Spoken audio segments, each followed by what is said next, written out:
Queensland, Dick Johnson, underway. This is the heavyweight of the race, the Big Falcon. Oh, the Queenslander puts the wheel out as he goes round Hell Corner.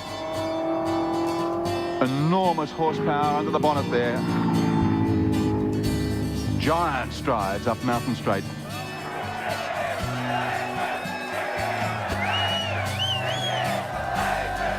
Well done.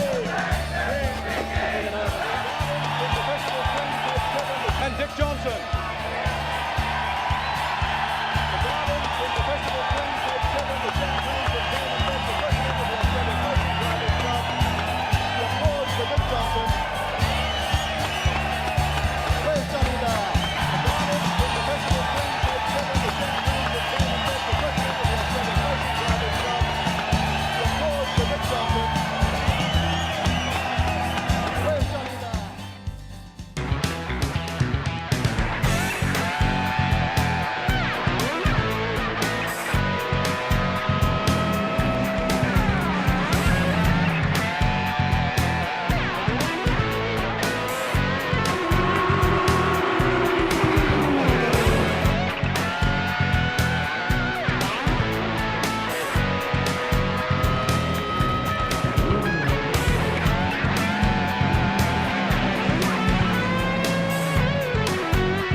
Dick represents to me perseverance, commitment, and a person who has, you know, maybe it hasn't been as easy for him as it might have been, but by geez, hung in there well. Well, Dick Johnson's actually he's a great bloke, and that's the most important thing out of it. To me, I mean, he's the guy that I used to look at when I was a kid. You know, dreaming about being a race driver and getting up those early mornings, about 6 in the morning, to watch the start of the Great Bathurst race.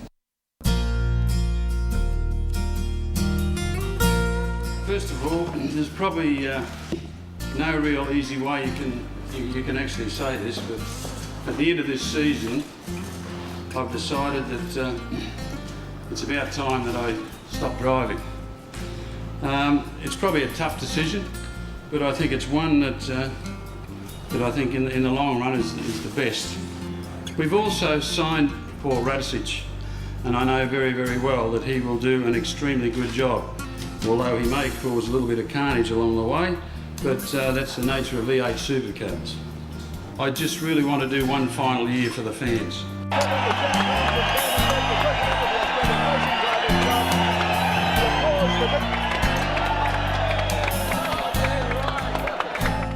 Be really sad. I think this will be a really sad day for me, but it's just the way it goes, so we just have to play it as it comes.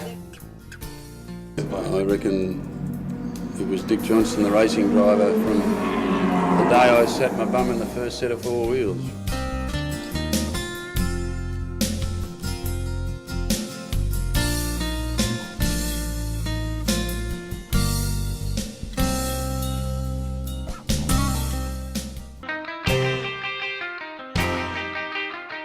My dad took me to a couple of races, and that was where I decided that was me. That was where it was all going to happen, and that was the old Strathpine circuit at Strathpine, just outside of Brisbane.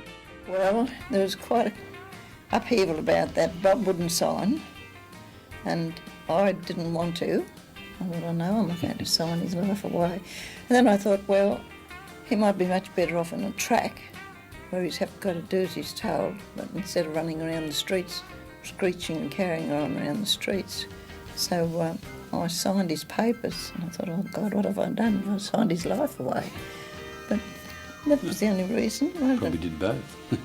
Bob wouldn't sign it. Bob wouldn't do it. Bob didn't want him to do motor racing. So you go and see your mother. Yeah, so you go and see Mum. Oh, well, you go and see your father. Okay, that's okay. Dick was sort of this young hotshot, started to make a name for himself back in the early 70s.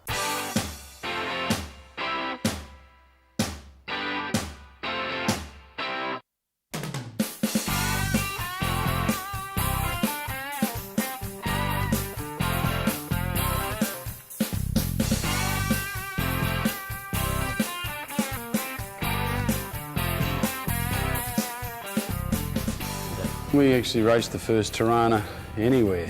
It was a GTR, which I'd put together. I put a bit of a sponsorship deal together with Eagers, who were the Holden dealers then. We'd struck a bit of a deal with Shell, who were virtually our sponsorship arrangements at that point in time, and then they started up these individual Shell teams, state teams, and it was the first real sponsorship deal I had. Alan Moffat said to me in 1971, "Sonny," he said, "you ought to keep going because you could probably get somewhere one day." Yeah, well, surprise, surprise.